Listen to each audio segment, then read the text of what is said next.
I'm Eric Niragira. I'm from Burundi. I'm chairman of the Training Center for Development of Ex-Combatants. SEDAC is working with ex-combatants in Disarmament program. I'm Henry Buraladi. I'm peace builder from the Democratic Republic of Congo, and I'm working for Center Resolution of Conflict. It's one of local organizations involved in peace building. My name's Jeffrey Lowduke. I work for the South Sudan Action Network on Small Arms.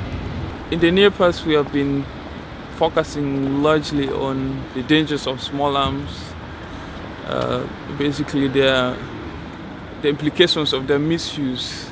Yo soy Ildefonso Henao, soy excombatiente, nos desmovilizamos en el año 1991 y he trabajado toda mi vida después de la desmovilización alrededor del tema.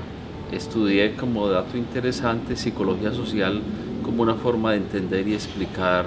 Hoy coordino desde hace 2 años el programa de atención al proceso de desmovilización en la ciudad de Bogotá, que es una entidad adscrita a la Secretaría de Gobierno de la Municipalidad de la Alcaldía, que es la capital de Colombia.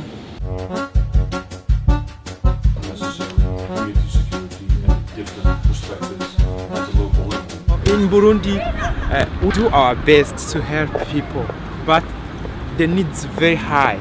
It's not an easy thing to build up a country from the scratch. So there's a lot of challenges. Well, the main challenges in South Sudan are that there really hasn't been any disarmament. No weapons were being collected as part of the DDR program in the past. To help IDPs to return back, because we are still in a region where there is many fighting between militia and rebels. One of the biggest challenges is the country is awash with small arms and light weapons. In these situations after a conflict, what is really important that the weapons issue gets addressed at different levels. We are now in a situation of making priorities.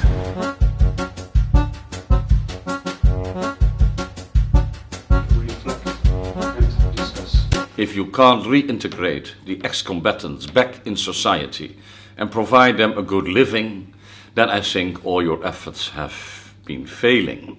So that is really the challenge. There's examples of projects where people would get 1 cow and a bicycle, and then their card would be punched and say, "Now sir, you're now reintegrated." Of course, that's not the way to go. We can give a work for community and ex-combatants together, so in case of building development and also sustainable peace. Yo creo que el principal reto es lograr cualificar y dinamizar nuestros procesos de reincorporación, de reintegración. What we did was the first D and the second D, but the R is not good implementing in DRC, and this is why we need to work more for integration of ex-combatants now. It's true that sometimes demobilization and reintegration exercises have been designed too much from the top, which in a way is normal and logical. The governments, donors and the UN need to listen much more to NGOs that know the realities on the ground. And we've developed something that we like to call the best process approach, where we tailor programming to particular local realities in a particular place at a particular time. That often things are coordinated and integrated on paper, but actually not on the ground. And I think that's what the NGOs that we've talked to are trying to do on their own. I think the main challenge is to design a better, more comprehensive, more effective DDR program, and I think that's where the international debate will be going.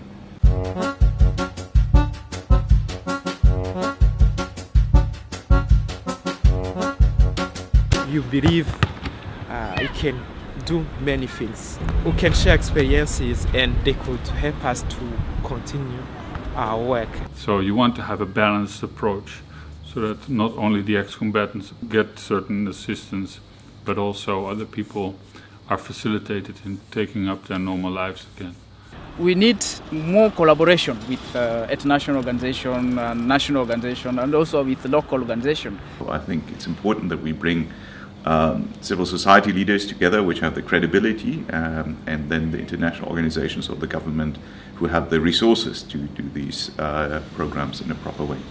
This is a big task, but with a joint effort and especially input from the local communities themselves, I think can be achieved.